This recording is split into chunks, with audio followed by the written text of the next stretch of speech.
Hello students, welcome to Digital Ventures, India's first personalized online learning platform for self learners। जितने लोग channel पे नए हैं फटाफट चैनल को सब्सक्राइब कर दें और बेल आइकन को जरूर दबा दें ताकि आने वाली सभी क्लासेस का नोटिफिकेशन आपको मिल सके। इस वीडियो को सब लोग लाइक कर दें और शेयर कर दें ताकि और भी लोग हमारे साथ इस मुहिम में जुड़ सकें। आप सभी का स्वागत है आपके अपने YouTube चैनल, आपके अपने परिवार डिजिटल वेंचर्स में। और आज हम पढ़ने जा रहे हैं आईबी सिक्योरिटी असिस्टेंट के जीएस प्लस करंट अफेयर्स का सेट नंबर 3। तो भाई देखो ऐसा है, एक सेकेंड जरा मैं इसे कैमरा पोजीशन सेट कर दूं। Sorry, just give me a minute. Okay, चलिए बहुत बढ़िया। तो आज हमारा सेट नंबर 3 है। अब सेट नंबर 3 में क्या होता है देखिएगा कि आपको मालूम है कि हर थर्सडे को मैं आपको एक सेट देता हूं आईबी सिक्योरिटी असिस्टेंट का, और हर ट्यूसडे को एक सेट देता हूं आईबी एसीआईओ का। क्योंकि आईबी में आप जानते हैं भाई साहब भयंकर वैकेंसीज आई हैं, और आईबी की एसीआईओ और सिक्योरिटी असिस्टेंट को मिला दें तो करीब 8,500 से ज्यादा वैकेंसीज हैं। अब मैं आपको एक एक सेट कराता हूं, तो टोटल मैं आपको 10 सेट यहां पे कराने वाला हूं। जैसा कि आप जानते हैं आज हमारा सेट नंबर 3 होगा, और मैं 40 क्वेश्चन कराता हूं जिसमें polity, history, geography, economy, science, current affairs मिलाकर पूरे 40 क्वेश्चन हैं। और कम से कम भाई आपको जो है 40 में से 30 प्लस क्वेश्चन सही करने हैं। तो अगर 30 से ज्यादा क्वेश्चन सही हो रहे हैं तो समझ लीजिए कि आपकी प्रिपरेशन ठीक है, अदरवाइज आपको और पढ़ाई की अभी आवश्यकता है। तो आज हम सेट नंबर 3 शुरू करेंगे। सबसे पहले, अगर अभी तक आप लोगों ने डिजिटल वेंचर्स की ऐप को डाउनलोड नहीं किया तो फटाफट जाइए डिजिटल वेंचर्स की ऐप को डाउनलोड करिए। यहां पर मात्र 99 रुपए से आप अपने एग्जाम की तैयारी शुरू कर सकते हैं। और आप लोगों के लिए एक बहुत शानदार खबर है कि जो भी बच्चे हमारे आईबी एसीआईओ और आईबी सिक्योरिटी असिस्टेंट की तैयारी कर रहे हैं, 27-26 तारीख मतलब आज से हमारा ये बैच आपके लिए है, जो कि बहुत ही इंपॉर्टेंट बैच है। ये मात्र 999 रुपए में आप ये बैच खरीद सकते हैं। तो आपके लिए कंप्लीट बैच है। जो बच्चे 2025 आईबी एसीआईओ सिक्योरिटी असिस्टेंट की तैयारी कर रहे हैं, कंप्लीट रिकॉर्डेड फॉर्मेट में बैच है। एक साथ आप पूरा कोर्स एक्सेस कर सकते हैं, और बहुत ही शानदार इसमें वीडियोस मिलेंगी, हैंड रिटन नोट्स मिलेंगे, प्रैक्टिस क्वेश्चंस मिलेंगे, सब कुछ मिलेगा। अधिक जानकारी के लिए 7800099699 पर कॉल या व्हाट्सएप करिए, या डिजिटल वेंचर्स की ऐप या वेबसाइट पे जाकर डायरेक्टली आप इस बैच को खरीद सकते हैं मात्र 999 रुपए में। इसके अलावा अगर आपको लगता है कि सर हमें तो पढ़ाई कर चुके हैं, हमें सिर्फ अब प्रैक्टिस की आवश्यकता है, तो आईबी के 10 मॉक टेस्ट की सीरीज आपके लिए निकाली हुई है मात्र 199 में। तो आईबी की सिक्योरिटी असिस्टेंट के 10 सेट हैं, 10 सेट आपके आईबी एसीआईओ के हैं, आप 199 रुपए में खरीद सकते हैं। ठीक है, तो 10 सेट आपके जो हैं आईबी के लिए हैं, एसीआईओ के लिए, और 10 सेट सिक्योरिटी असिस्टेंट, अलग अलग हैं दोनों। आप अपने गोल को सेट करिए और जाके खरीदिए। यहां पर आपको सिर्फ और सिर्फ ये नहीं मालूम चलेगा क्वेश्चन सही है गलत है, बल्कि आपको पूरा कंप्लीट एनालिसिस मिलेगा। इसके अलावा चाहें तो आप हमारे हैंड रिटन नोट्स भी खरीद सकते हैं। ठीक है, चलिए इन सब चीजों का लिंक डिस्क्रिप्शन बॉक्स में दिया है। तो चलिए शुरू करते हैं। पहला क्वेश्चन सेट नंबर 3 में, who was the founder of the Mauryan empire? Maurya साम्राज्य के संस्थापक कौन थे? भाई आपको मालूम है कि मौर्यन एम्पायर की शुरुआत जो है वो 327 बीसी के आसपास हुई थी। और मौर्यन एम्पायर की शुरुआत हुई थी जब एक बहुत ही फेमस रूलर थे जिनका नाम था चंद्रगुप्ता मौर्य। ठीक है, चंद्रगुप्त मौर्य एक पावरफुल रूलर थे, और उन्होंने नंदा डायनेस्टी के जो आखिरी रूलर थे, ठीक है, जिनका नाम था धनानंद, उसे हराया था।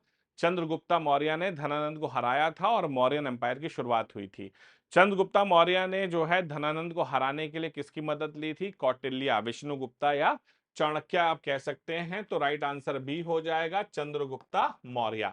चंद्रगुप्त मौर्य के बाद बिंदुसार, बिंदुसार के बाद उनका बेटा अशोका आता है।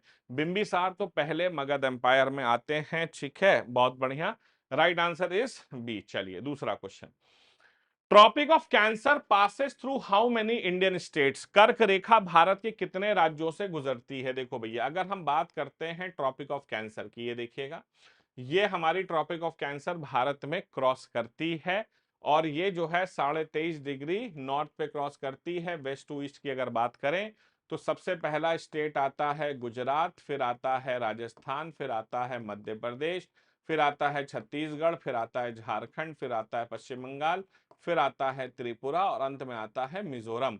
तो गुजरात, राजस्थान, एमपी, छत्तीसगढ़, झारखंड, वेस्ट बंगाल, त्रिपुरा, मिजोरम, तो कितने राज्य हो गए? टोटल 8 राज्य हो जाते हैं। तो 8 राज्यों से ये गुजरती है और भारत में एक बड़ी फेमस रिवर है जिसका नाम है माही रिवर, याद रखिएगा। वो ट्रॉपिक ऑफ कैंसर को 2 बार क्रॉस करती है। अगर कोई आपसे पूछे कि कौन सी ऐसी नदी है जो कर्क रेखा को 2 बार क्रॉस करती है, माही रिवर है। कौन सी ऐसी रिवर है जो कि विषुवत रेखा इक्वेटर को 2 बार क्रॉस करती है, वो आपकी कांगो रिवर है। और कौन सी ऐसी नदी है जो ट्रॉपिक ऑफ कैप्रिकॉन मकर रेखा को 2 बार क्रॉस करती है, वो साउथ अफ्रीका में बहने वाली एक रिवर है जिसका नाम है लिम्पोपो। ठीक है, बहुत इंपॉर्टेंट। चलिए आगे बढ़ते हैं। नेक्स्ट आता है क्वेश्चन नंबर 3। ये कहा, हाँ, who was the first Indian to join the Indian civil services? भारतीय सिविल सर्विसेज में शामिल होने वाले पहले भारतीय कौन थे? दादा भाई नौरोजी, सुरेंद्र नाथ बनर्जी, सत्येंद्र नाथ टैगोर या बाल गंगाधर तिलक? आपको मालूम है कि हमारे देश में सिविल सर्विसेज का कंसेप्ट 1786 में शुरू हुआ था। 1786 में लॉर्ड कार्नावालिस ने भारत में सिविल सर्विस की परीक्षाएं शुरू करी थी। इसकी 2 प्रॉब्लम थी। पहली तो ये थी कि लंदन में होती थी, तो वही लोग दे सकते थे जो लंदन जाना अफोर्ड कर सकते थे। प्लस अंग्रेज ये नहीं चाहते थे ज्यादा भारतीय इस पेपर को निकालें, तो भारतीयों को इस पेपर को निकालने की जो मैक्सिमम एज बताई गई थी वो 21 साल थी। बाद में अंग्रेज से घटाकर 19 साल और कर देते हैं। तो इस एग्जाम को शुरुआत 1786 में हुई, लेकिन जो पहला भारतीय जिसने इस पेपर को निकाला वो 1863 में रविन्द्रनाथ टैगोर साहब के बड़े भाई जिनका नाम था सत्येंद्र नाथ टैगोर, इन्होंने निकाला था। आपका 1863 में, 1863 में सत्येंद्र नाथ टैगोर ने सबसे पहले पेपर ये निकाला था। Which the largest delta in the world? दुनिया का सबसे बड़ा डेल्टा कौन सा है? डेल्टा बेसिकली क्या होता है? डेल्टा आपका माउथ ऑफ द रिवर है, जहां पर नदी जाकर गिरती है। तो आप देखेंगे भारत में बहुत फेमस डेल्टाज हैं। जैसे ये देखें, गंगा यहाँ से आती है और यहाँ पर ये माउथ ऑफ द रिवर है, यहाँ गिरती है। ब्रह्मपुत्र आप देखेंगे यहाँ से आती है, ऐसे जाकर यूं आती है, ये माउथ ऑफ द रिवर है। यहाँ पर एक बहुत फेमस डेल्टा बनता है जिसे हम सुंदरबन कहते हैं। ये दुनिया का सबसे बड़ा डेल्टा है। ये है गंगा ब्रह्मपुत्र का डेल्टा जिसे हम सुंदरबन कहते हैं, दुनिया का सबसे बड़ा डेल्टा है। ठीक है, तो गंगा जो है आपको मालूम है वो गौमुख से निकलती है, बांग्लादेश में घुसती है जहां पर उसे पद्मा कहते हैं। इधर से जो है बच्चों आपके तिब्बत से आ रही होती है आपकी ब्रह्मपुत्र, जिसे सैंगपो कहा जाता है, भारत में आती है। उसके बाद बांग्लादेश में जब जाती है तो वो मिलती है तो उसे जमुना कहा जाता है। फिर दोनों नदियां मिल जाती हैं और बंगाल की खाड़ी में गिरती हैं। गिरते समय उन्हें मेघना के नाम से पुकारा जाता है। ठीक है, और वहां पर दुनिया का सबसे बड़ा डेल्टा सुंदरबन बनाती हैं। ठीक है, जिसका 30% हिस्सा भारत में है और 70% हिस्सा बांग्लादेश में स्थित है। ठीक है, तो सुंदरबन डेल्टा दुनिया का सबसे बड़ा डेल्टा है। ठीक है, who is known as the Napoleon of India? Bharat में नेपोलियन किसे कहा जाता है? नेपोलियन जो है बेटा एक शक्तिशाली शासक थे फ्रांस में, आपको मालूम है, यूरोप में। और नेपोलियन कहता था कि जो वर्ल्ड इम्पॉसिबल है वो बेवकूफों की डिक्शनरी में पाया जाता है। वो कहता था कि दुनिया में ताकत सिर्फ बंदूक की नली से निकलती है। उसका कहना था कि इस दुनिया में भगवान नहीं है, और अगर भगवान है तो उसे मजबूरन मेरा साथ देना पड़ेगा। ठीक है, यहां तक वो ओवर कॉन्फिडेंस में रहता था। बैटल ऑफ वाटरलू में हारा, आपको मालूम है, तो ऐसा हो जाता है। तो कॉन्फिडेंस अच्छी चीज, ओवर कॉन्फिडेंस खराब। लेकिन भारत में भी ऐसे ही बहादुर व्यक्ति था एक, और हमारे देश में एक बड़े फेमस हिस्टोरियन थे V.A. स्मिथ। हाँ जी, उन्होंने जो है इसे नेपोलियन ऑफ इंडिया कहा था। सो नेपोलियन ऑफ इंडिया जो है वो हमारे समुद्रगुप्त को कहा जाता है। ठीक है, हाँ जी, समुद्रगुप्ता जो है गुप्ता डायनेस्टी के रूलर थे आपके। समुद्रगुप्त जो कि चंद्रगुप्ता वन के बेटे थे। समुद्रगुप्त के 2 बेटे थे, जिसमें आपके चंद्रगुप्ता टू और जो है विष्णुगुप्ता शामिल हुआ करते थे। चंद्रगुप्ता टू आगे चल के गुप्ता डायनेस्टी का सबसे पावरफुल रूलर बना था। Samudragupta is the right answer, बहुत अच्छे। Next, the battle of Plassey was fought between, Plassey का युद्ध किसके बीच लड़ा गया था? बेटा ये ऐतिहासिक है, 1757 में लड़ा गया था, और हम सबको मालूम है कि अंग्रेजों के तरफ से रॉबर्ट क्लाइव और बंगाल की तरफ से नवाब सिराजुद्दौला।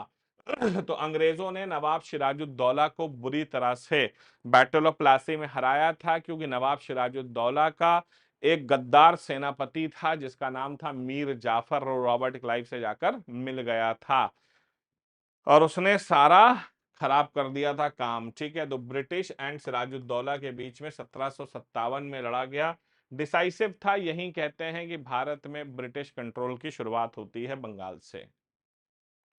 विच is the highest peak of south India, दक्षिण भारत की सबसे ऊंची चोटी कौन सी है? अनाईमुडी, डोडा बेट्टा, नीलगिरी या कोडाई कनाल?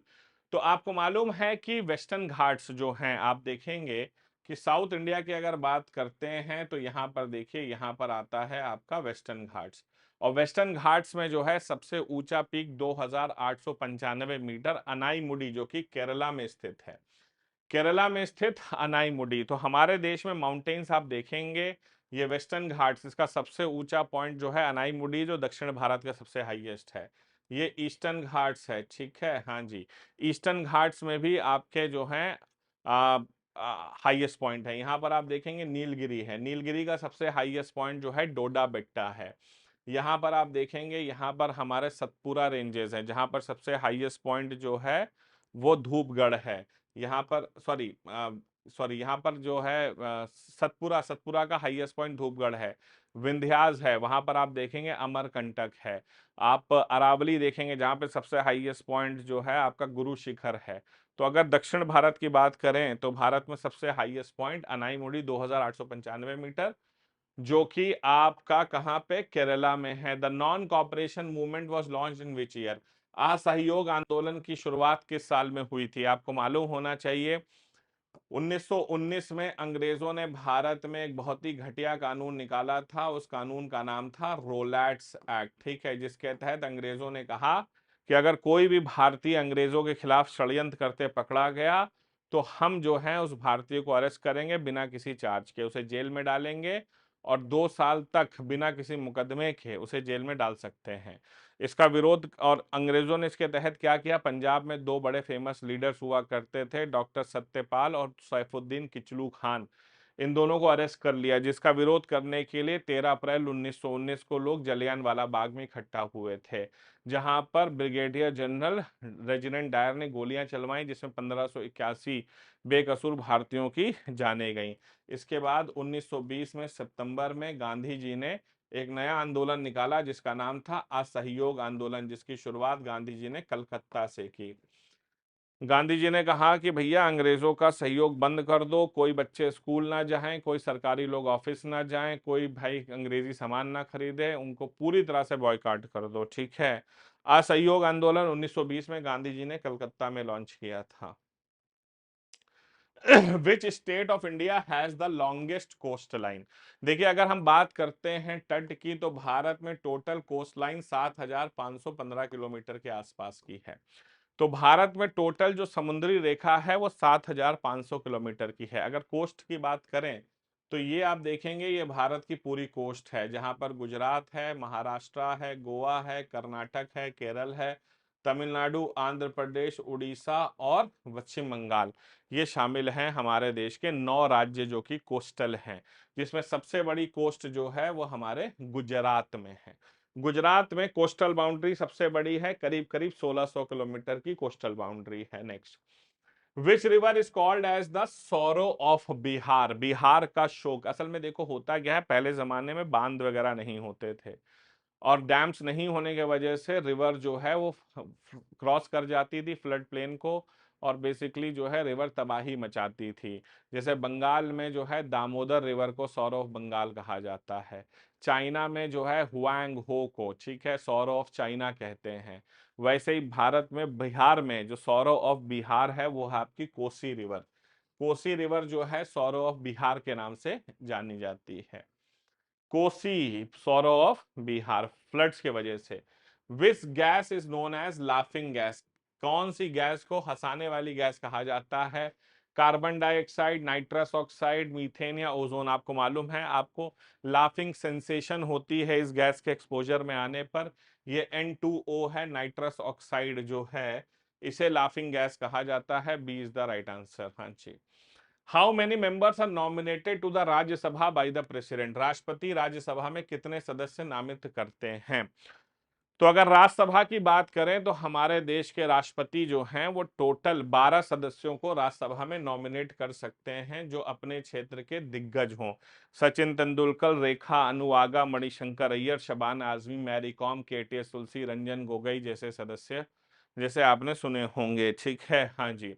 इसके अलावा 2 सदस्य जो एंग्लो इंडियन कम्युनिटी के होते थे उन्हें भी राष्ट्रपति नॉमिनेट कर सकते थे, लेकिन 104th अमेंडमेंट एक्ट 2020 के तहत वो कंसेप्ट हमारे देश में खत्म हो गया। तो पहले राष्ट्रपति 14 सदस्य करते थे, 12 राज्यसभा में और 2 लोकसभा में, लेकिन अब सिर्फ 12 राज्यसभा में होते हैं, लोकसभा का कंसेप्ट खत्म हो गया। Next, which scientist propose the theory of relativity? सापेक्षता का सिद्धांत किस वैज्ञानिक ने दिया था? मतलब भाई ये तो बचपन से पढ़ते आ रहे हो। Theory of relativity is equal to MC square. ठीक है, हाँ जी। हमारे आइंस्टाइन बाबू जो थे उन्होंने थ्योरी ऑफ रिलेटिविटी दी थी। बहुत बढ़िया। Next, who appoints the chief election commissioner of India? Bharat के मुख्य निर्वाचन आयुक्त की नियुक्ति कौन करता है? भैया चीफ इलेक्शन कमिश्नर आजकल आप देख सकते हैं बहुत भाई साहब विवादों के घेरे में पड़े हुए हैं हमारे chief election commissioner Shri Gyanesh Kumar साहब आजकल। ठीक है, तो हमारे देश में जो इलेक्शन कमीशन होती है उसके अंदर 3 सदस्य होते हैं, जिसमें एक चीफ इलेक्शन कमिश्नर होते हैं और 2 इलेक्शन कमिश्नर्स होते हैं। सो टोटल 3 लोग होते हैं जिनकी नियुक्ति हमारे देश के राष्ट्रपति करते हैं for the period of 6 years, या जब तक की उम्र उनकी 65 साल ना हो जाए। ठीक है, हाँ जी। तो या तो 6 साल के लिए 65 साल उम्र हो जाए, तो इनकी नियुक्ति जो है हमारे देश के महामहिम राष्ट्रपति द्वारा की जाती है। Next, in India which is called the mini constitution? Bharat में किसे लघु संविधान कहा जाता है? दरअसल हमारे देश में 1975 में इमरजेंसी लगी थी 1977 तक, और आप जानते हैं कि 1976 में एक बहुत बड़ा संवैधानिक संशोधन हुआ था जिसे हम 42वां संवैधानिक संशोधन 1976 के नाम से जानते हैं। और 42वें संवैधानिक 1976 में हमारे देश के संविधान में कई बड़ी चीजें हुई, जैसे कि सोशलिस्ट सेक्युलर इंटेग्रिटी जैसे शब्द जोड़े गए, ऊपर से काउंसिल ऑफ मिनिस्टर्स पर राष्ट्रपति के अधिकारों में भी बहुत हनन हुए। तो 42वां जो संवैधानिक संशोधन है 1976, इसे छोटा संविधान या लघु संविधान भी कहते हैं हम। हाँ जी। Which vitamin is produce in the skin by sunlight? कौन सा विटामिन सूर्य के प्रकाश से त्वचा में बनता है? लोग कहते हैं ना भैया सूरज में खड़े हैं क्या मिलेगा? सूरज में खड़े हो गए तो विटामिन डी मिलेगा, हड्डियां मजबूत होंगी भैया। राइट आंसर सी हो जाएगा। Who is the constitutional head of India? Bharat में संवैधानिक प्रमुख कौन होता है? देखिए 2 तरह के हेड हैं, एक कॉन्स्टिट्यूशनल हेड है, एक पार्लियामेंट्री हेड है। पार्लियामेंट्री हेड जो हैं वो हमारे प्रधानमंत्री हैं और कॉन्स्टिट्यूशनल हेड प्रेसिडेंट हैं। वैसे ही स्टेट में कॉन्स्टिट्यूशनल हेड गवर्नर हैं और पार्लियामेंट्री हेड जो हैं वो चीफ मिनिस्टर साहब हैं। राइट आंसर बी हो जाएगा। Which part of the cell is called the power house? कोशिका का कौन सा भाग पावर हाउस कहलाता है? Nucleus, ribosome, mitochondria, Golgi body? जल्दी बताइएगा। Which part of the cell is called the power house? तो आपको मालूम है कि power house of the cell जहां पर सारी जो शक्तियां जाके स्टोर होती हैं, राइट आंसर सी है माइटोकॉन्ड्रिया। हाँ जी, power house of the cell इसे कहते हैं। ATP energy. Which is the largest gland in human body? मानव शरीर की सबसे बड़ी ग्रंथि कौन सी है? पैंक्रिया, लिवर, थायराइड या सलाइवरी ग्लैंड? हम सबको मालूम है कि जो सबसे बड़ा ग्लैंड है वो हमारा लीवर है। ठीक है, जिगर। बिल्कुल सही है, राइट आंसर बी है। The directive principle of state policy are borrowed from which country? भाज्य नीति निर्देशक तत्व किस देश से लिए गए हैं भाई साहब? शानदार, जबरदस्त, जिंदाबाद। डीपीएसपी आपको मालूम है कि ओरिजिनली दुनिया में सबसे पहले ये स्पेनिश कॉन्स्टिट्यूशन का हिस्सा था। स्पेन से बोरो किया था आयरलैंड ने, और हमने बोरो किया था आयरलैंड से। तो भारत ने इसे आयरलैंड से बोरो किया है। भारतीय संविधान के भाग 4 अनुच्छेद नंबर 36 से लेकर 51 के बीच में डीपीएसपी का जिक्र किया गया है। बहुत अच्छे, शाबाश। तो भाई, जैसा कि मैंने आपको बताया कि IBACIO सिक्योरिटी असिस्टेंट की तैयारी कर रहे हैं, तो आज से हमारा बैच शुरू हुआ है। मात्र 999 रुपए में आप पूरी तैयारी कर सकते हैं। इसमें आप देख सकते हैं, इंग्लिश पढ़ा रहे हैं डॉक्टर रमेश सिसोदिया, रीजनिंग पढ़ा रहे हैं प्रशांत सिसोदिया सर, मैथ्स पढ़ा रहे हैं दीपेंद्र सर, साइंस पढ़ा रहे हैं समीर सर, अभिषेक अजय सर जो हैं यहाँ पर आपका ज्योग्राफी पढ़ाएंगे, अंकित गुप्ता सर इकोनॉमिक्स पढ़ा रहे हैं, बाकी हिस्ट्री हो गया, पॉलिटी हो गया, करंट अफेयर्स हो गया, मेरे द्वारा पढ़ाया जाएगा। इसके अलावा आप जो हैं हमारी टेस्ट सीरीज भी ले सकते हैं। 10 टेस्ट का एक सीरीज है, मात्र 199 रुपए में। आप डिजिटल बेंचेस की ऐप या वेबसाइट से इसे परचेज कर सकते हैं। Which organization release the 2025 technology and innovation report? 2025 technology और इनोवेशन रिपोर्ट किस संगठन ने जारी की? World Economic Forum, United Nations Development Programme, World Bank या United Nations Conference on Trade and Development? Question number 21। बहुत बढ़िया। तो यूनाइटेड नेशंस बहुत ही इंपॉर्टेंट है। क्वेश्चन नंबर 21 देखिएगा, ये बड़ी इंपॉर्टेंट रिपोर्ट होती है, technology and innovation report, question number 21। तो क्वेश्चन नंबर 21 का जो राइट आंसर है वो डी है, United Nations Conference on Trade and Development. ठीक है, उनकैड जिसे कहते हैं। ठीक है, हाँ जी। Which country is the host of the biennial multinational air exercise Iniochos? The वैश्विक बहुराष्ट्रीय वायु अभ्यास इनियोकॉस की मेजबानी किस देश की है?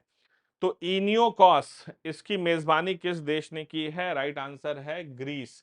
राइट आंसर बी हो जाएगा, 22 का राइट आंसर ए है। ठीक है, हाँ जी। Which tunnel enhancing Kashmir Ladakh connectivity is set to be inaugurated by PM Modi? कौन सा सुरंग कश्मीर लद्दाख कनेक्टिविटी बढ़ाने वाला पीएम मोदी द्वारा उद्घाटित किया जाएगा? अटल टनल, जेड मोर टनल, रोहतांग टनल या चेन्नई नशरी टनल? हाँ जी, जल्दी बताइएगा। कश्मीर लद्दाख की कनेक्टिविटी को बढ़ाने के लिए, क्वेश्चन नंबर 23। बहुत बढ़िया, इसका नाम है जेड मोर टनल। हाँ जी, कश्मीर और लद्दाख की कनेक्टिविटी को बढ़ाने के लिए, part of infrastructure development in the region. Who was appointed as the CEO of Delhi Waqf board in 2025? 2025 में दिल्ली वक्फ बोर्ड के सीईओ के रूप में किसे नियुक्त किया गया है? अजीमुल हक, शमसुद्दीन अली, रफीक अहमद या तारिक खान? आपको मालूम है वक्फ बोर्ड और वक्फ बिल को लेकर काफी बवाला मच चुका है हमारे देश में। राइट आंसर आपके जो हैं वो हैं अजीमुल हक। क्वेश्चन नंबर 24 का राइट आंसर ए हो जाएगा। हाँ जी। What position will doctor V Narayanan hold in ISRO from January 2025? जनवरी 2025 से डॉक्टर वी नारायणन इसरो में कौन सा पद संभालेंगे? Chief scientist ISRO, cheap and space secretary, director of space research या डेप्यूटी डायरेक्टर ऑफ इसरो? जल्दी बताइएगा। क्वेश्चन नंबर 25, जल्दी। तो वी नारायणन आपको मालूम होना चाहिए, जो इसरो के चीफ हैं वो स्पेस सेक्रेटरी के रूप में भी रहेंगे। बिल्कुल सही है, V Narayanan is the right answer. ठीक है, हाँ जी। What is the new name of RRTS corridor connecting Delhi and Meerut? Delhi और मेरठ को जोड़ने वाले rapid rail transport system corridor का नया नाम क्या है? गोल्डन लाइन, नमो भारत, दिल्ली MEE एक्सप्रेस या गंगा रैपिड ट्रांजिट? जल्दी बताइए। RRTS है ना, दिल्ली और मेरठ के बीच में। हाँ जी, दिल्ली मेरठ के बीच में रैपिड रेल ट्रांसपोर्ट सिस्टम। बहुत बढ़िया, रैपिड रेल ट्रांसपोर्ट सिस्टम, इसका नाम रखा गया है नमो भारत। 26 का राइट आंसर बी है। हाँ जी। The NISAR mission is a joint earth observation satellite mission between which two space agencies? NISAR mission किस दो अंतरिक्ष एजेंसियों के बीच एक संयुक्त पृथ्वी पर्यवेक्षण उपग्रह मिशन है?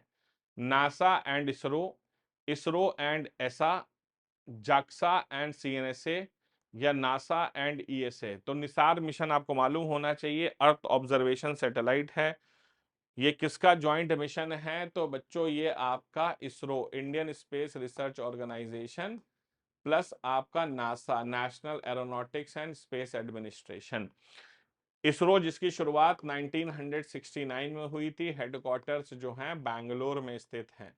ये भारत की स्पेस एजेंसी है। नासा जिसकी शुरुआत 1958 में हुई थी, ये आपका Houston Texas United states of America में दुनिया की सबसे बड़ी स्पेस एजेंसी है। यूरोपियन स्पेस एजेंसी का नाम ईएसए है, चाइना की सीएनएसए है, जापान की जक्सा है। तो ये जो है इसरो और नासा का ज्वाइंट मिशन है, जिसे निसार कहते हैं। ठीक है, अर्थ के चेंजेस को देखते हैं, ये बहुत अच्छे। Which country's cricket player Martin Guptill announce his retirement in 2025? किस देश के क्रिकेट खिलाड़ी मार्टिन गप्टिल ने 2025 में रिटायरमेंट की घोषणा करी? यही वो ऐतिहासिक खिलाड़ी है जो कि 2019 के क्रिकेट वर्ल्ड कप में रन आउट होकर के जिसने इंग्लैंड को वर्ल्ड कप जीतने में मदद कर दी थी, अब आप कह सकते हैं, या कह सकते हैं कि यही वो खिलाड़ी है जिसके डायरेक्ट थ्रो ने भारत को सेमीफाइनल से बाहर किया था। यही वो खिलाड़ी है जिसके पैर की 2 उंगलियां गायब हैं। ये है न्यूजीलैंड के बहुत ही फेमस आपके मार्टिन गप्टिल, न्यूजीलैंड के। ठीक है, हाँ जी। Which Indian naval ship INS participated in passage exercise PASSEX with United Kingdom the North Arabian सी?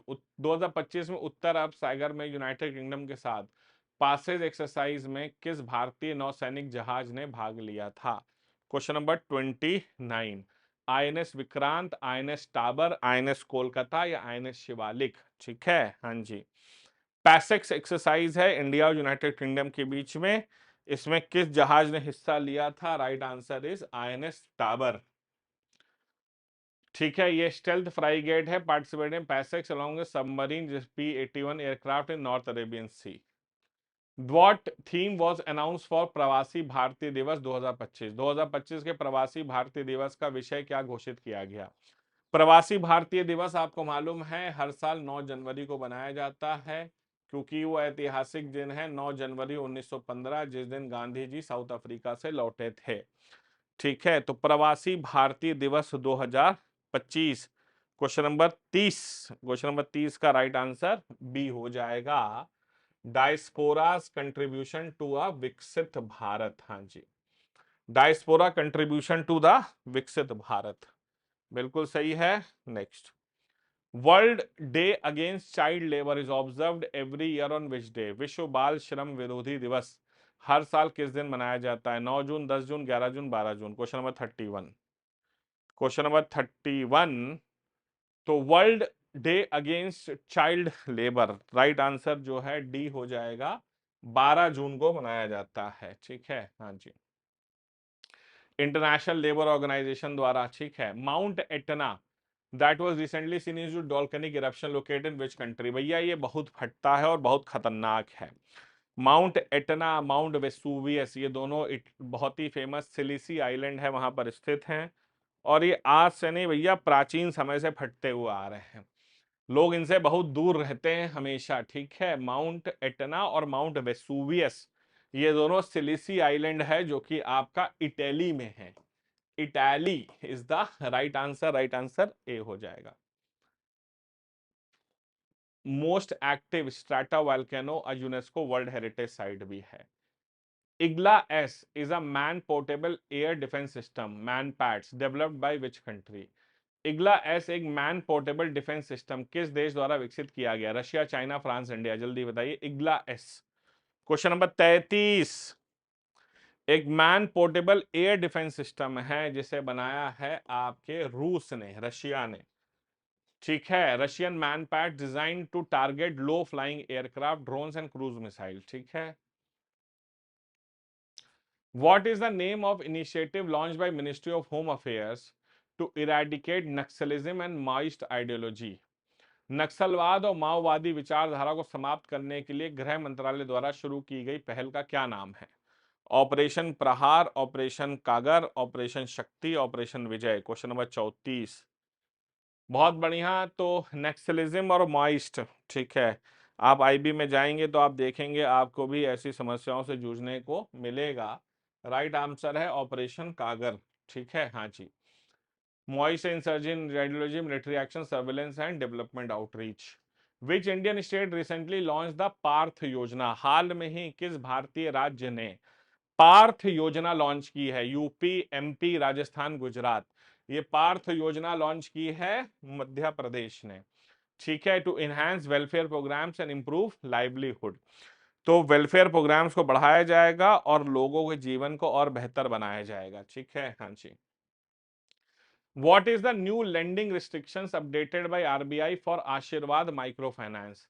आशीर्वाद माइक्रो फाइनेंस के लिए आरबीआई द्वारा नई ऋण प्रतिबंध अपडेट क्या है? Increase lending limits, lending restrictions for lifted, new interest rate caps या लोन डिसबर्समेंट पॉज। आपने सुना होगा आशीर्वाद माइक्रो फाइनेंस पर रोक लगाई गई थी। माइक्रो फाइनेंस का मतलब होता है छोटे लोन्स। ठीक है, हाँ जी, छोटे लोन्स देती थी, इनके ऊपर रोक लगाई थी, लेकिन अभी रिसेंट अपडेट्स में इनके ऊपर लेंडिंग रिस्ट्रिक्शंस जो हैं वो हटा दिए गए हैं। ठीक है, हाँ जी। Saksham 3000 is a high capacity switch router developed by which organisation? ठीक है, उच्च क्षमता स्विच राउटर किस संगठन द्वारा विकसित किया गया है? भारत इलेक्ट्रॉनिक्स लिमिटेड, या सी डॉट, या एच या डीआरडीओ? ठीक है, जल्दी बताइए। सक्षम 3000, 37। सक्षम 3000 इसे बनाया है आपके सी डॉट ने, centre for development of telematics. हाँ जी। तो ये 25.6 टीबीपीएस कॉम्पैक्ट स्विच राउटर है। आप सोचिए, what is the rank of India in the Huron global unicorn index? Huron global unicorn index में भारत की क्या रैंक है? यूनिकॉर्न मतलब समझते हैं, एक ऐसी कंपनियां जिनका जो टोटल वैल्यू है वो करीब $1 बिलियन, करीब 8,500 करोड़ वैल्यू होनी चाहिए कंपनियों की, तो उन्हें यूनिकॉर्न कहते हैं। और भारत में बहुत सारे यूनिकॉर्न हैं, इसलिए भारत का स्थान तीसरे नंबर पे आता है। भारत के पास टोटल 64 यूनिकॉर्न कंपनियां हैं।